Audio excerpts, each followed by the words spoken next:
Okay, so today we're going to be doing listening exercises. Doing what? Doing listening exercises. What? What are we doing? We're doing listening exercises. Listening exercises. What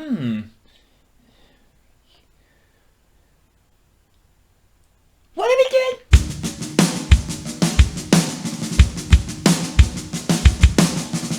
Hello folks, welcome back. So today we are going to do listening exercises. Alright, so we've touched on this before and it's something that is very important to do alongside the practice that you're normally doing each week. So all the things we've worked on up to now, keep doing. Okay, just because you get something right doesn't mean you should just forget it and leave it there and move on.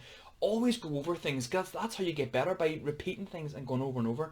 And that's how you, honestly, you get better and better at them. But it's nice to throw some other things in there. So mostly we've been doing kind of physical, proper, playing different drum beats and things like that on the drums or without the drums.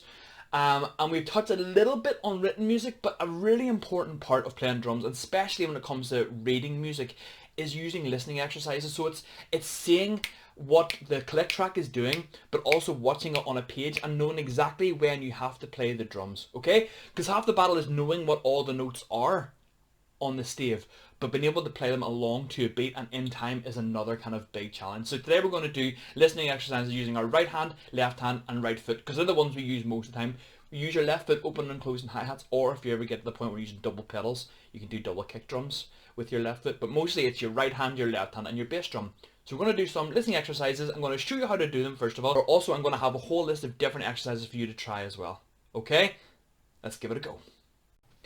Okay, so what we're going to need is one drum, or if you haven't got a drum, don't worry about it, we can use our knees as usual.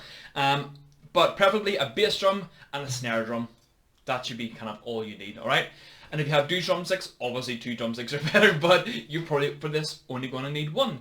You're also going to need a metronome, whatever kind of metronome you use, be it the old-fashioned ones that kind of click along like this, like a grandfather clock, or one like mine, which is just on my phone or my tablet, and it's just a real simple metronome. Tells you what speed to go, and I also have it attached to my Bluetooth speaker so that I can hear it better over the drums. So, a listening exercise, we're going to set it first of all to 100 BPM. Alright, sounds fast, but it's not really. What do you hear?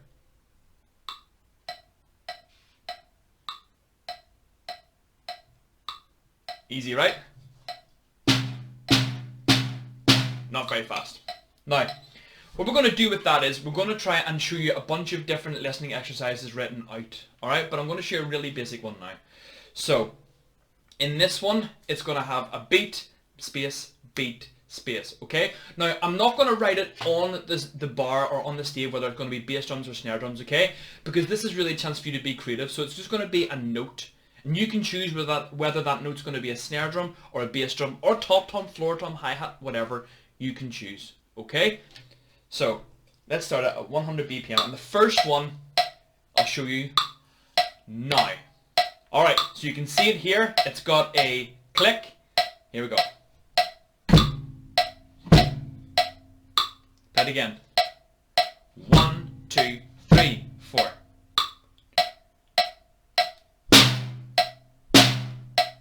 And again. 1, 2, 3, 4. Okay?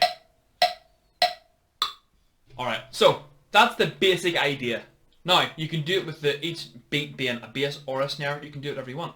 I'm going to show you a slightly harder one now, okay? We're going to count this one in eighth notes. So there's going to be a selection of quarter note ones and eighth note ones. Now, it is very important that you do try and switch your hands and follow your hands, because whenever you're playing along to music, it's not just one hand you're going to be using, it's going to be using all the stuff together. So it's just a really, really good kind of technique to get us used to the idea of reading drum music, alright? Which most of you probably won't even use. Some of you just want to play drums and make noise and have fun, and punk rock style, which I love, okay? Some people might want to do a bit of written and work on annotation as well. Okay, but this is a slightly harder one, so let's go to it now. 1, 2, 3, 4, okay? This is a bit harder. You're going to count this by going 1 and 2 and 3 and 4 and 1 and 2 and 3 and 4, and so I'm just going to use the snare drum first of all. 1 and 2 and 3 and 4 and 1 and 2 and 3 and 4 and 1 and 2 and 3 and 4 and 1 and and 4 and. Okay, so on 2 ands and then the 4. 1 and 2 and 3 and 4 and. Swap it to the bass. 1 and 2 and 3 and 4 and 1 and 2 and 3 and 4 and 1 and 2 and 3 and 4 and. Okay? So you can feel this one's a little bit different. It's a lot more technical, but there's a whole list of ones to get through. But have a bit of fun with them and see how you get on. And that is basically it, guys. Okay, so not a super long video this week, but there's plenty of worksheets and things to do. They're all attached and you can work your way through them, and I'm looking forward to seeing how you guys get on. Remember, you can get me on YouTube, you can get me on Instagram, Facebook, Twitter, any way you want to get hold of me you can. Send me your pictures and videos. Let me see how you're getting on. If you've got any problems or any questions, please email me and let me know, okay? Because I'm always willing to help people out. My whole goal is just to make sure I get as many people to be as good as drums and have as much fun doing it as possible. Okay, so have fun with this, work hard, and I'll see everybody soon.